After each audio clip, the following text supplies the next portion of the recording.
ស្រែពួតយើងធ្លាប់ខ្វៀលក្របីបងភ្លេងសញ្ញាហើយមែនទេបងភ្លេងគ្រាដែរបងគេងកាយផ្លូវអូននៅឯខ្ទង់ស្រែដែលជីវ៉ានឹងញ៉ានឹងអូនបងថាមិនទៅណាចោលរូបស្រីទេពុទ្ធធោព្រះអើយអូនឮគេថាបងទៅនៅភ្នំពេញបងមានប្រាប់អូនមួយម៉ាត់សងចំណាយរូបអូននៅស្រុកស្រែនឹកបងណាថ្លៃអូនទុនទឹងចាំផ្លូវជីវ៉ាថាបងមកលេងស្រុក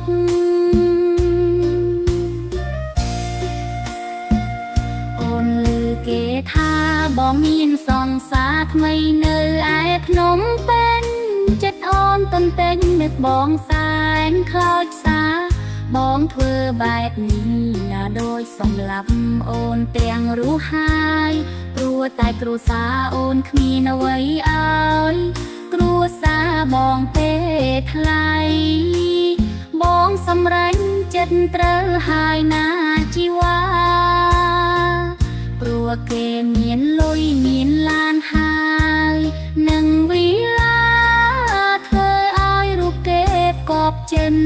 មាសមេបានអូនសូមជូនពរបងហើយនឹងគេមានក្តីសុខថ្លៃ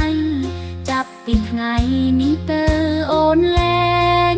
រំខានបងទៀតហើយជូនពរជីវ៉ាឲ្យស្រឡាញ់គ្នាចំណាថ្លៃ